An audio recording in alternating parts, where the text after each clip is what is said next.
విజయవాడ పెద్ద దగ్గర ఎంక్వైరీ చేశాను. ఆ డ్రైవర్ ని పంపించింది మురళీ ట్రావెల్స్ గోవిందరాజు. వాడికి వీరభద్రానికి పెద్ద లింక్ ఉందన్నా. పెట్రోల్ బంక్ వెళ్ళాడన్నా. వెళ్ళే సాకుతో మన ప్లాన్ లీక్ చేస్తాడేమో, వెళ్ళి వేస్తాడ్రా అన్నా.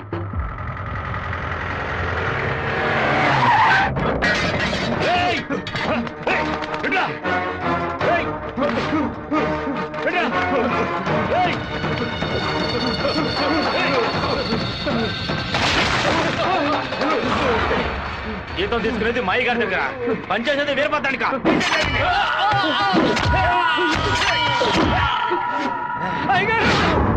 మన సత్యమూర్తి అన్నని దగ్గర మనుషులు చంపేశారయ్యా.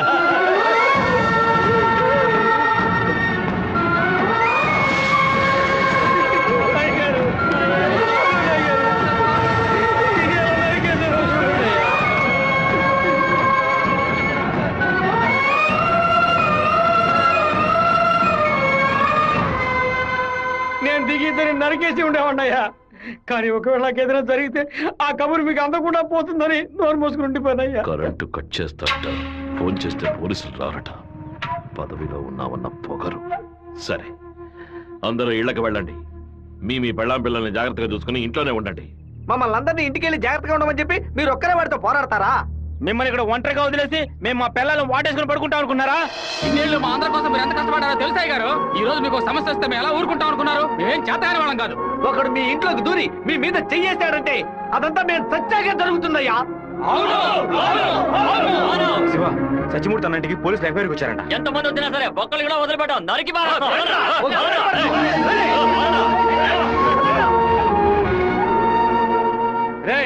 ఎవరు వచ్చేస్తారే కత్తికో కంటగా నరికేస్తాం. మీ వీధిలోకే కాదయ్యా, ఈ వీధిలోకి ఎవరు వచ్చేస్తారే నరికి పోగులు పెట్టేస్తాం. అన్న, బెజవాడ నుంచి వచ్చిన వాళ్ళు రాత్రి 10:30కి సరిగ్గా మన ఊరు పొలిమేరకు రాగానే మనకు ఫోన్ చేస్తారు. మనం సిగ్నల్ ఇస్తే చాలన్నా. ఆ వీరభద్రం చేస్తే పులివెందుల వాళ్ళు మన్ని వెతుకుంటూ వస్తారు. నేను గవర్నమెంట్ గెస్ట్ హౌస్ లో ఉంటాను. మీరు ఆ సత్రంలో ఉండి పని పూర్తయిన తర్వాత రండి, కలిసి హైదరాబాద్. సరే, మీరందరూ బయలుదేరండి. సరే అయ్యా. నాన్న, మన ఊరోళ్ళంతా మన మీద ఉన్న ప్రేమతో పిచ్చి పట్టినట్టు ప్రవర్తిస్తున్నారు. ఎవరు వచ్చినా సరే నరికి పారేస్తారు. కానీ జరగబోయే గొడవలో మన వాళ్ళకి నష్టం జరుగుతుందిగా. డబ్బు కోసం వచ్చే వాళ్ళ ప్రాణాలు పోతే వాళ్ళ భార్యలు కూడా ఏడవరు. కానీ మాదయ్య భార్యకి, శివప్రసాద్ కుటుంబానికి ఎవరు సమాధానం చెప్తారు నాన్న? ఏం చేయమంటావయ్యా? చట్టము అధికారము వాడి చేతుల్లో ఉంది. తిప్పి కొట్టడం తప్ప మనకు వేరే దారి లేదు. ఒక దారుంది నాన్న. వచ్చే 50 మందిని ఆపడానికి ముగ్గురిని లేపితే చాలు. అర్థం కాలేదు. ఆ రాజశేఖరం, వాడి 2 చెంచాలు, వాళ్ళని లేపేస్తే చాలు, ఏ గొడవ ఉండదు. మేము నలుగురం చాలు నాన్న. పెళ్లి పెట్టాకు లేని వాళ్ళు. మేము చచ్చినా ఎవరు బాధపడరు. కానీ ఖచ్చితంగా చచ్చేలోగా ఆ ముగ్గురిని లేపేస్తాం. వద్దు బాబు, అందుకు నేను ఒప్పుకోను.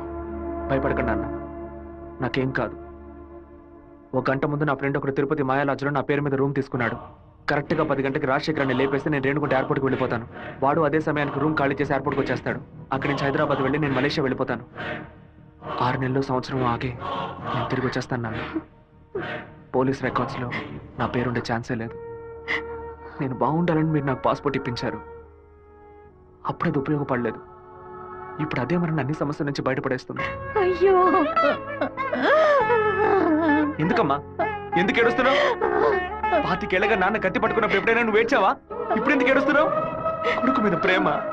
నీ కొడుకు బాగుండాలని దేవుడికి దండం పెట్టుకో. అంతేగాని ఇలా ఏడ్చి నన్ను పిరికివాడి చేయకు. భగవంతుడా, ఏడవకమ్మా. ఏడిస్తే నేను తట్టుకోలేను. నాయనా, నీకేమైనా అయితే మాకు బాధ ఉండదు అనుకున్నావా? మేమందరం బండరాళ్ళం అనుకున్నావంట్రా. నిన్ను నమ్ముకొని వచ్చిందే ఒక పిల్ల.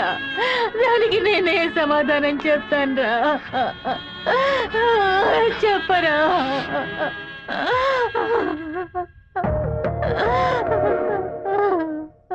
చెప్పు, నేను ఇప్పుడు ఏం చేయను? ఇన్ని రోజులు ప్రతి ఒక్క కత్తి వెనక రక్తం మాత్రమే ఉంటుందనుకున్నాను. కానీ ఇంత పెద్ద పోరాటమే ఉంటుందని ఇప్పుడే నాకు అర్థమైంది. నేను వెయిట్ చేస్తుంటాను, తిరిగి వచ్చేంత వరకు వెయిట్ చేస్తుంటాను. మీరే చెప్పారు కదా నాన్న, కోపిష్టి కత్తి పడితేనే తప్పు, కాపలావిడ పడితే తప్పు లేదని. నేను కోపంతో వెళ్ళట్లేదు నాన్న, మనల్ని కాపాడుకోవడానికి వెళ్తున్నాను.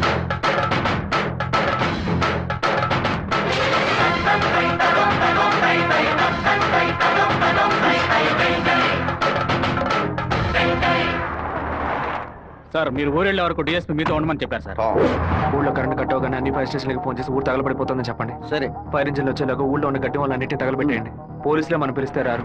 ఫైర్మెన్ ఎవరు పిలిచినా వస్తాడు. ఆడవాళ్ళని పిల్లల్ని పాకల్లో ఉండొద్దు, జాగ్రత్తగా ఉండమని చెప్పండి. సరే బాబు, నేను వస్తాను. నేను బ్రహ్మచారినే. నాకు పెళ్లి కాలేదని అప్పుడప్పుడు బాధపడుతుంటా, కానీ దానికి ఒక అర్హత ఉందని ఇప్పుడు తెలుసుకున్నా. మన సత్యమూర్తాన్ని చంపిన ఆ దొంగ నా కొడుకు పీక్ కొరికి రక్తం తాకుండా వదిలిపెట్టు బాబు.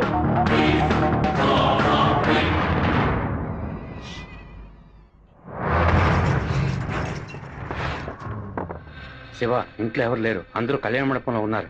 మనం చాలా జాగ్రత్తగా ఉండాలి. ముందు ప్లాన్ చేసి వాళ్ళని 2 గ్రూపులుగా విడదీసి ఊరు బయటికి తీసుకెళ్ళాలి. చిన్నాయనా, టైం 10:30 కావస్తుంది, ఇంతవరకు ఏ కబురు లేదు.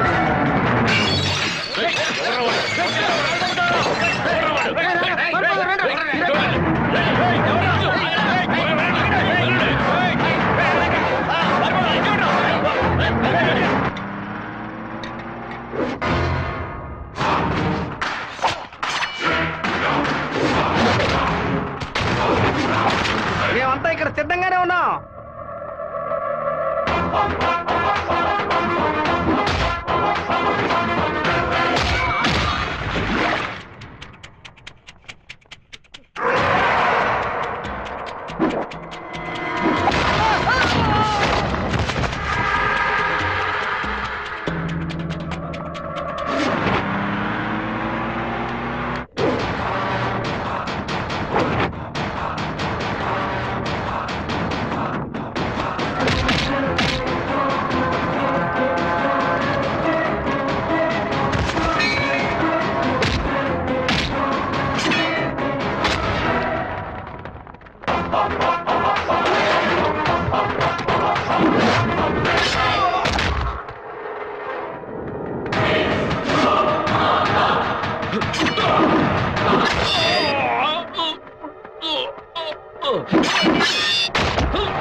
ఫోన్ చేయట్లేదన్నా.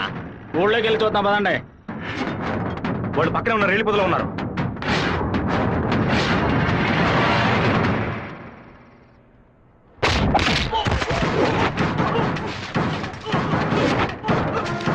చిన్నాయనా, కాగడాలు వెలిగించండి.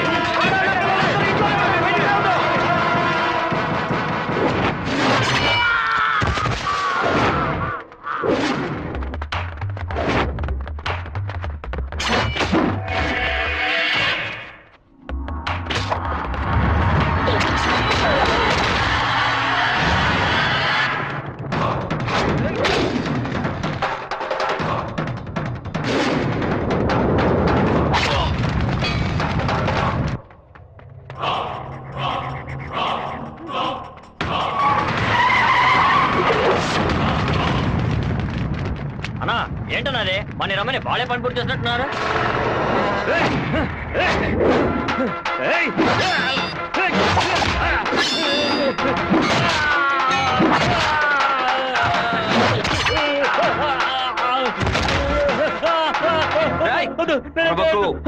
నేను నిన్ను పూర్తిగా నరకలేదు, పైపైన నరికాను. నేను చెప్పినట్టు మీరు నడుచుకున్నావు అంటే నేను ఇలాగే ఎత్తుకెళ్ళి ఇక్కడున్న జనరల్ హాస్పిటల్లో చేర్పిస్తాను, బతికిపోతావు. లేదో ఇక్కడ గిలిగిలా కొట్టుకుని చావు, నరికిన చోట మట్టేసి వెళ్ళిపోతాను. ఏమంటావు? నేను చెప్పింది చెప్పినట్టు చేస్తాను. వీరభద్రాన్ని అమ్మోరు గుడి పక్కన కొలం దగ్గర బంధించి ఉంచామన్నా. నిజంగానే అంటున్నావా? అన్న వెంటనే రానా. అన్నా, ఎక్కడికి వెళ్తున్నారు? వాడి నా చేతులతో నరకాలరా. ఇప్పుడు బయటికి వెళ్తే రేపు పోలీసు వాడికి సాక్షి కూర్చుంటాడు. అయితే ఒక పని చేయి, వాళ్ళకి తెలియకుండా కార్ని వెనక్కి తీసుకురా. అందరూ బయలుదేరరా. ఇది కూడా చాలా.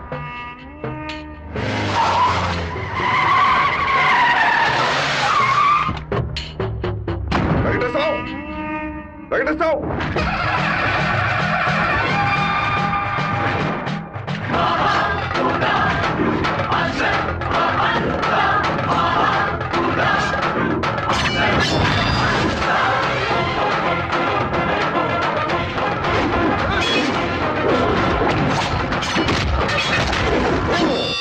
రారా, రా రా రా రా.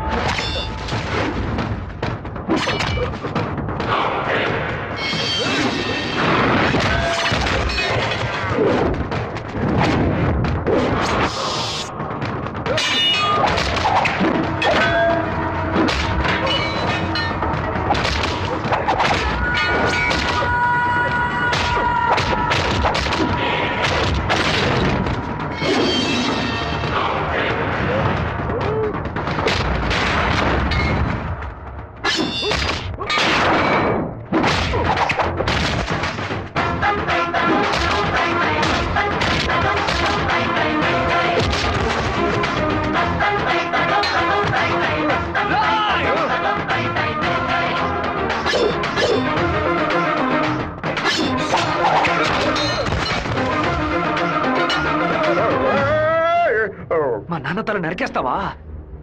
నా కుటుంబాన్ని లేపేస్తావా? పదవిని ఉపయోగించుకునే డబ్బు కోసం నువ్వేమైనా చేస్తావు. నిన్ను ఎదిరించిన వాడు శత్రువు. రేయ్!